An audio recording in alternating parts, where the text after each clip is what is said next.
It's Darby Todd. How are you? I'm good. How are you? Good. You sound so enthusiastic to talk to me today. I What's wrong I with you? I am astounded at your back catalogue of musicians that you have worked with over the years, and you've dropped your phone. So that's It wasn't me. It was the dog. He's trying to eat my shoelaces. that's helpful. Um, That'll probably happen sometimes. Derby, bands that you've played alongside and artists: The Darkness, Yeah. Devin Townsend, Gary Moore, Robert Plant, Paul Gilbert. The list is endless. How did you Yeah. become such a successful session musician? Well, I'm grateful you think I'm successful. It's going well at the moment, but I think that well, I'm kind of not joking because that's the thing with this career. It's like you can be doing really well one minute, and the next minute, it's just completely dead, and you're not working. So it's kind of I'm fortunate that it's been good for the most part of the minute, but Yeah. I think, yeah, getting into it, I kind of played drums from a young age, and I always tried to be kind of as good as I could be. While I don't think, being the best musician on the planet guarantees that you're going to work with people, I think it's the better you are, the more luck you're going to have. Yes. And yeah, just like when I left school, I just started sort of meeting musicians, playing with people, and then before long, one gig led on to another gig.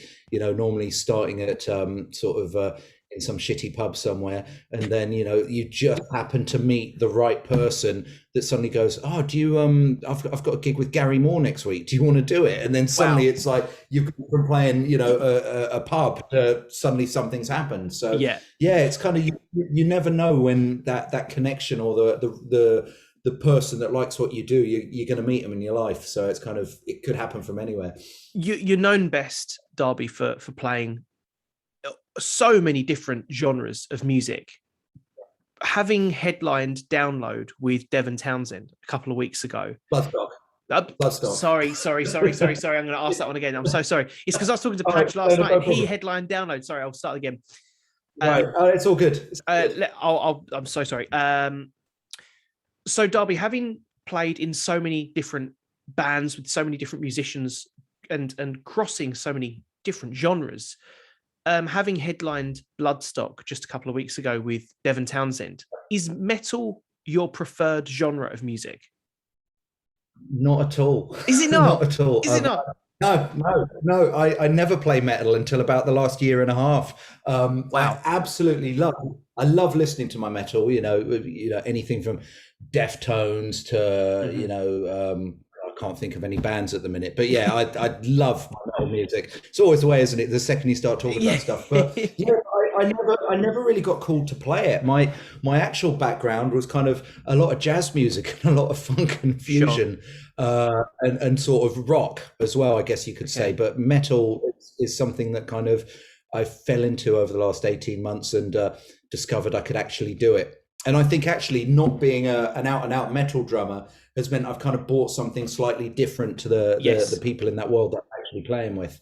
But yeah, it's definitely been a metal month for me with Devin Townsend. Hey, so what a gig. I saw so much footage of you, especially playing Spirits Will Collide, and the clip that you put on amazing.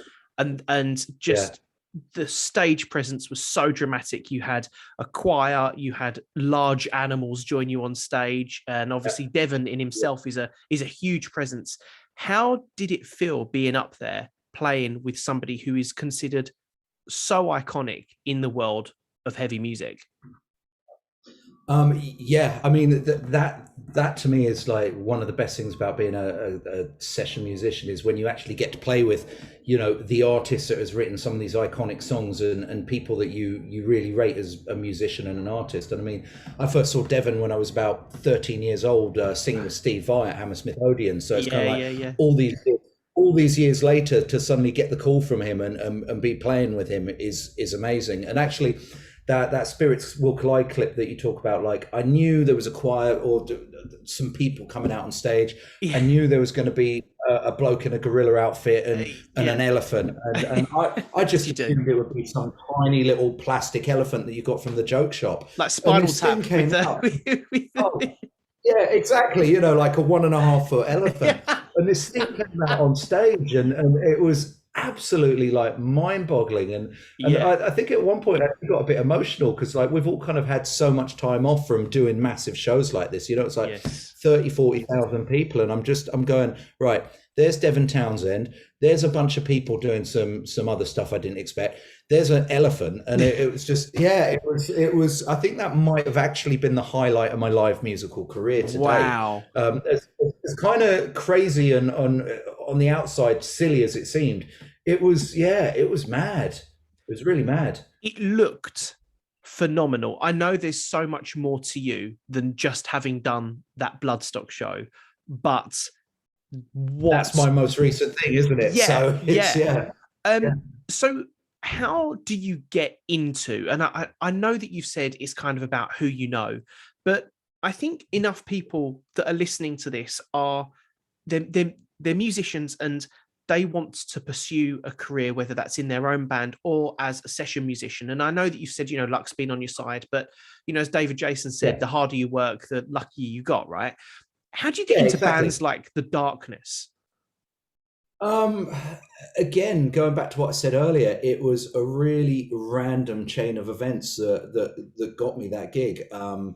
I was playing. I've got a little jazz funk band called Protect the Beat, which has some amazing. You've got Derek Nash, the sax player from Jules Holland, Winston Nice. Blissett from bass player from Massive Attack. Tim, the guitarist, plays with the Bee Gees or BG, or I don't know what. Leave that one. I think, Yeah, we might have.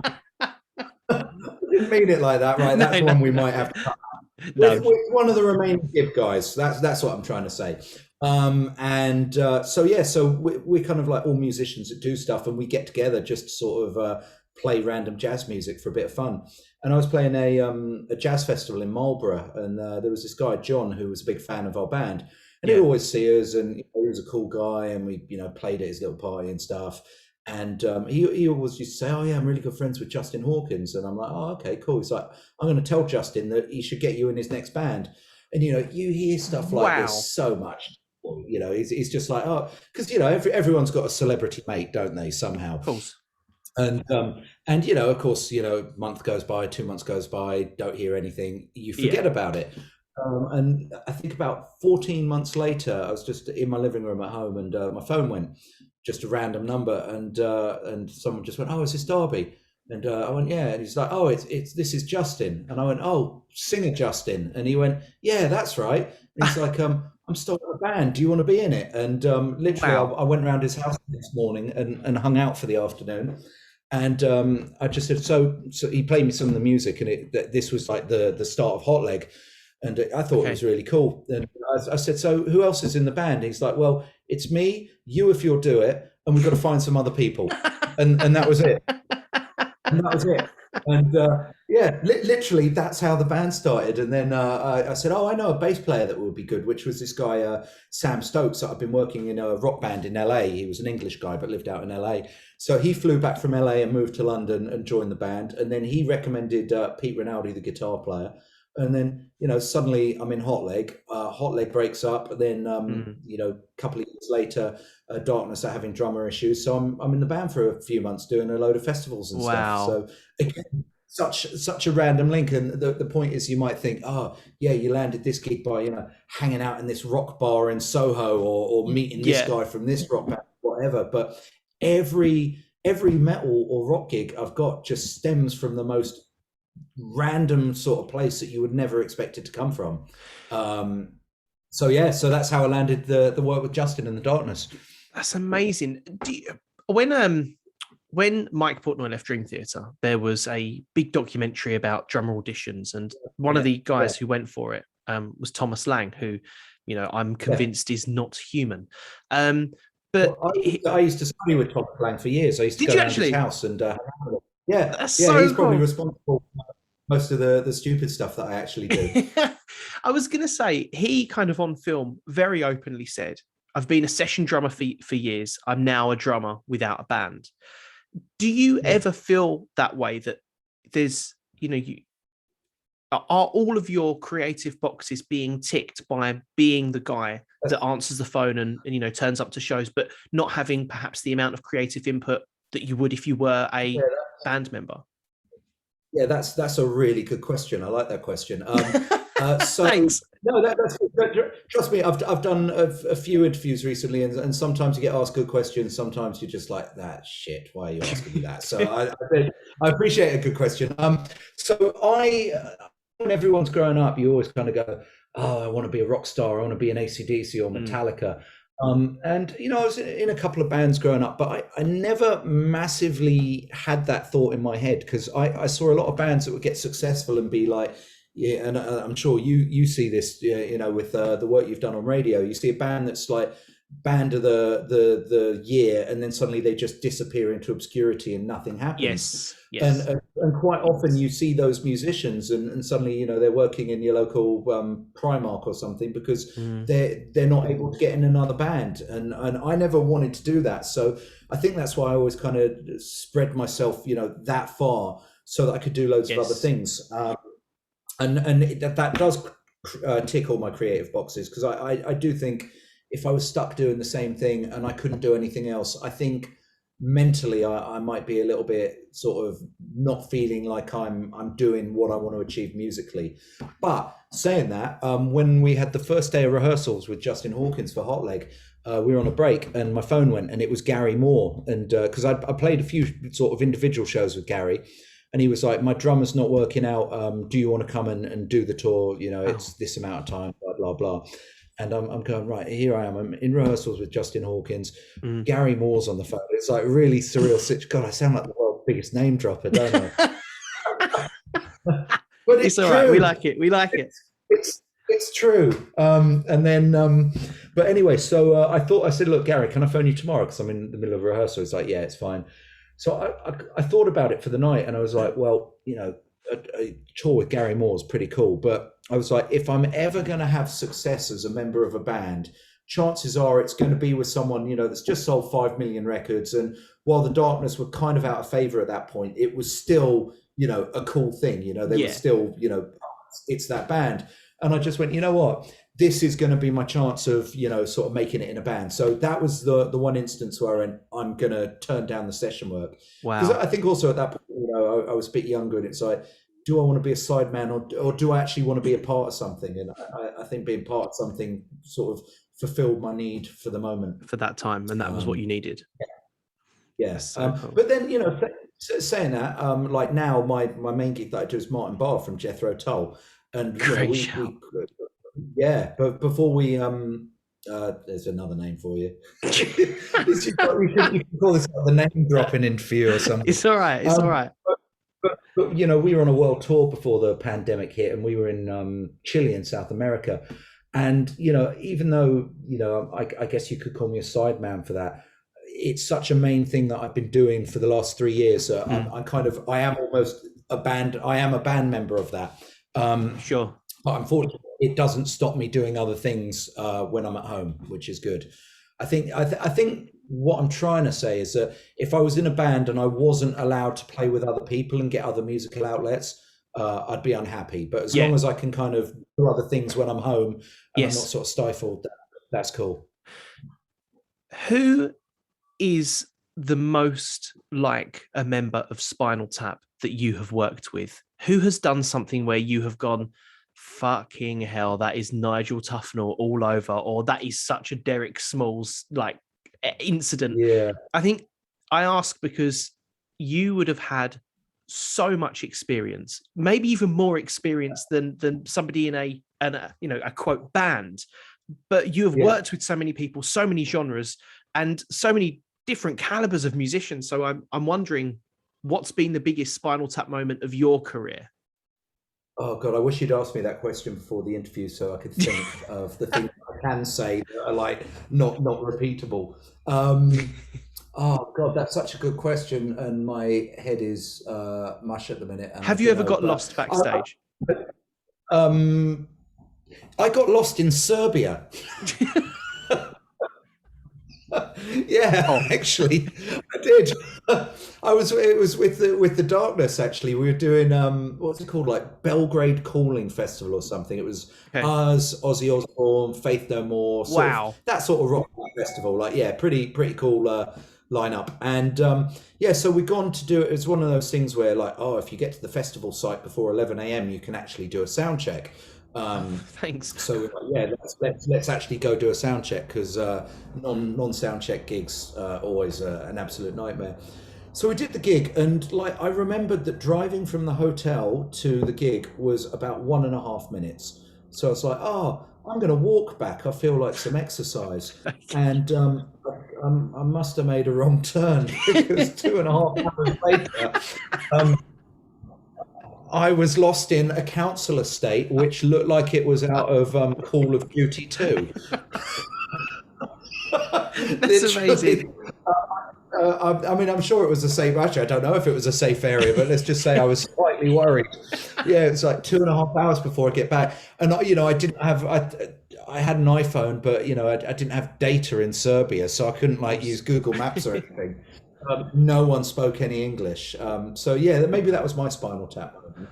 I'm sure there's more. There's another Spinal Tap moment. I was playing a Sweden Rock Festival, and I'm not going to name the band. Please name them. Maybe I will. We'll see. Go on. We'll see if the story's worthy of naming the band. So so the runner that's looking after us comes in to bring some water or whatever the hell it was. And they look really stressed, and I'm like, "Are you okay?" And they're like, "No, not really. Just," they were like, "Oh, fucking bands are doing my head in." And I'm like, "Oh, what's wrong?"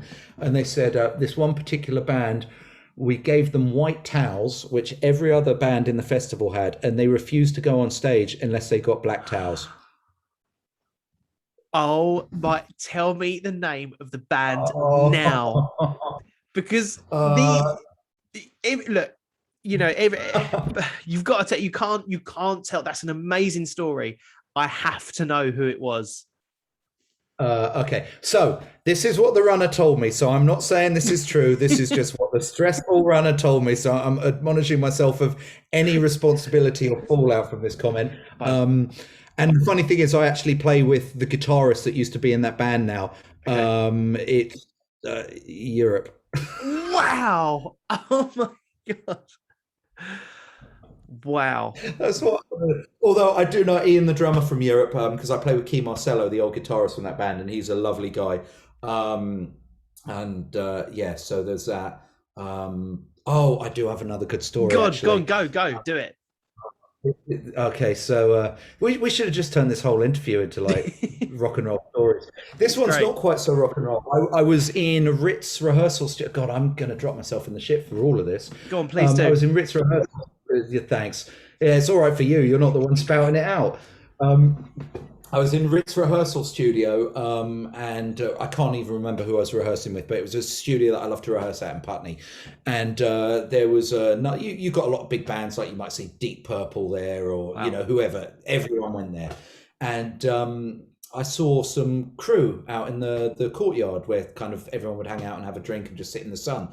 And he was painting a little sort of pedestal table, right. Like a crappy pine table he'd bought from Homebase or something, and he was painting it black. And I said, "I've got to ask you, mate, why are you doing that? What's that for?" And he went, "Oh, it's the singer, he likes to put his glass of wine while he's rehearsing on a table." And I went, "Why are you painting it black?" And he's like, "Because he wants a black table." What? Oh my god! So I understand you want a table to put your drink on, maybe right next to the mic stand, but also paint it black because it has to be black. How much more black can it be? None.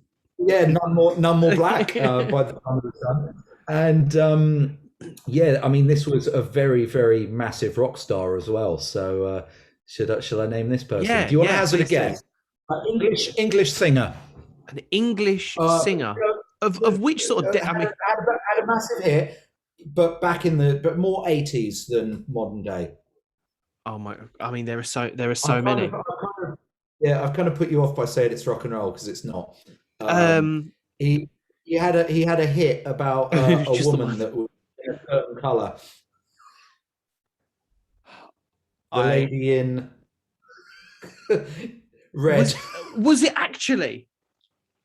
Krista Berg. Oh my God.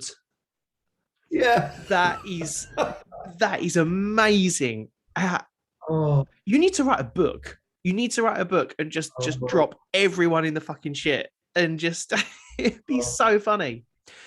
Some of this, and I'll tell you who's. I'm not going to mention any of them, but I play with Darby. Can I just interrupt? Every story you've started, you've gone, I'm not going to name them, and then by the end of the story, you're telling us who he is.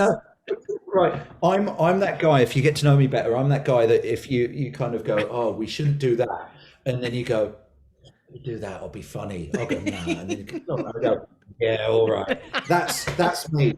I heard through the grapevine. Complete childhood group. I heard through the grapevine that you have got an incredibly silly and dark sense of humor.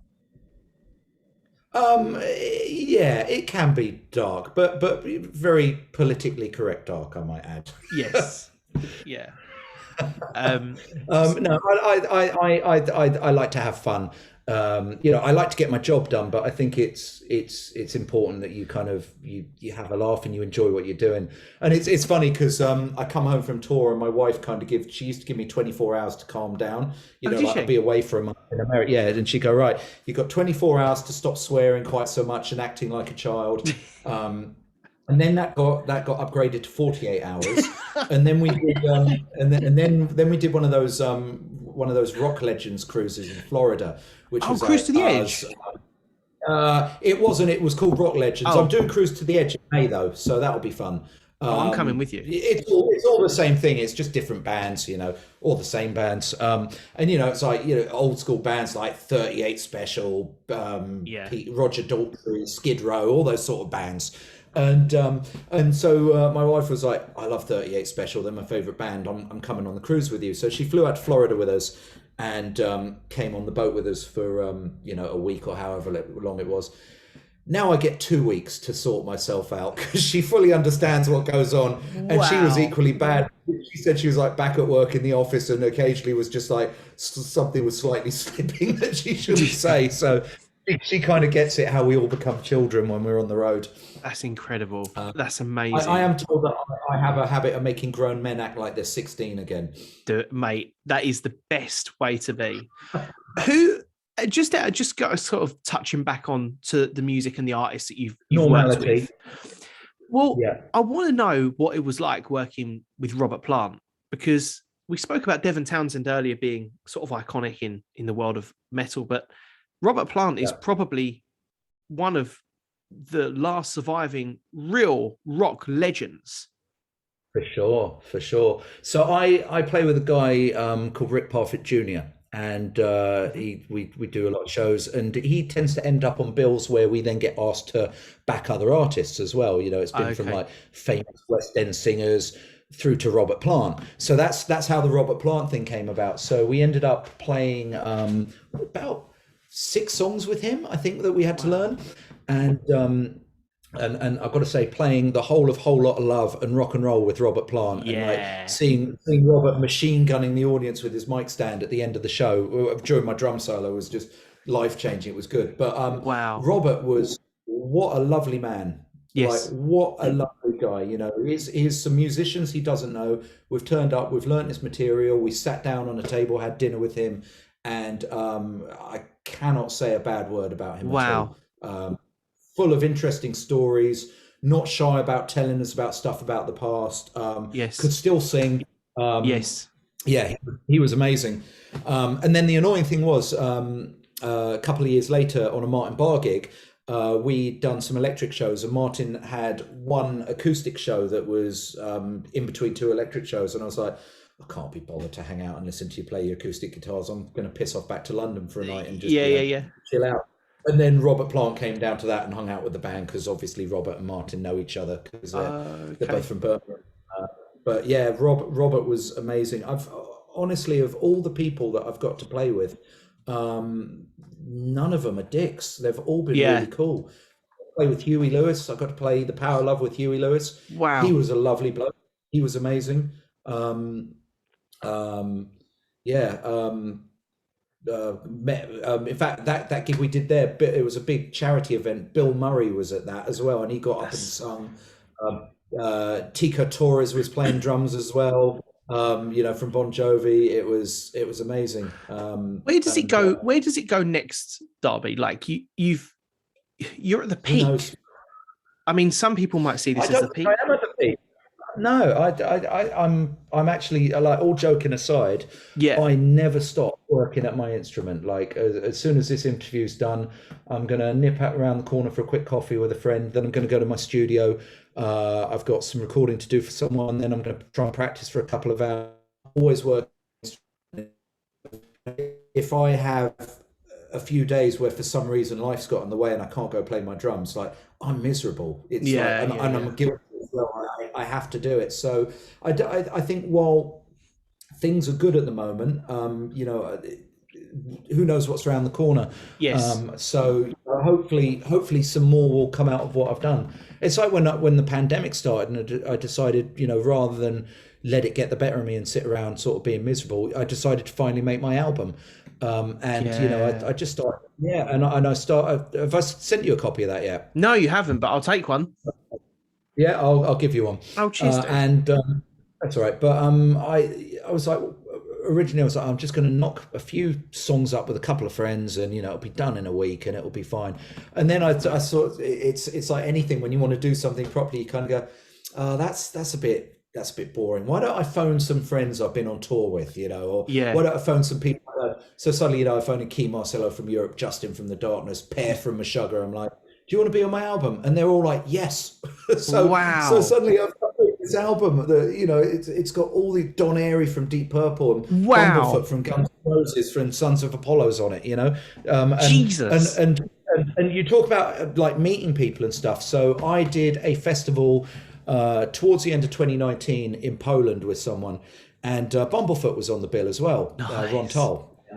He's a phenomenal musician, and we just got talking, and he was a lovely bloke, and we swapped numbers and kept in touch. Like, hey man, how you doing? Everything all right? And then I just messaged him. I'm like, hey, do you fancy playing on my album? I've got a song that I think would be cool for you. And he's like, yep. And it's crazy.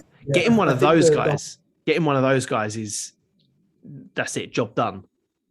Yeah, it's mental. It's really crazy. I mean, like, literally, I've got Pear from Meshuggah, Bumblefoot, Culver Heim from Supertramp, Don Airey from Deep Purple, Matthias Eklund from Freak Kitchen, Adam Wakeman from Ozzy Osbourne's band, Jem Godfrey from Frostlight, all these amazing musicians. And he's a talent in himself. Jem, he writes amazing pop songs as well, right? Jem produced Kiss Kiss by Holly Valance, I think. Yeah. Remember that? And A Hole Again by Atomic Kitten. I think he wrote that. And then he comes out with Frost. And their new album's really good. Yeah, I'm on 3 tracks on that. Are you actually? Yeah. Right. We need to go for a beer. It's going to fucking happen. Yeah. Right. I'm on 3 of the songs on that record. That's insane. I hope they were the 3 good ones, because there were 3 that I thought were shit. No, I'm joking. Oh no, go on. It's a big game. No. I'm kidding. Come on, I've dropped myself in it in this interview. You can drop yourself in it now. All right, bear with. Where's my phone? Okay. You don't have to. I mean, none of them are shit, but let's hear which ones are your favourites, because that's a fair. Okay. All right. So let's have a. I mean, the one thing I will say about Frost is that I think their best album was Milliontown. That was an unbelievable album. I think this album they were trying to be prog, but they were also trying to kind of change it up a bit. Like I believe there's not a single solo on the entire record, which for a prog album is kind of quite amusing. So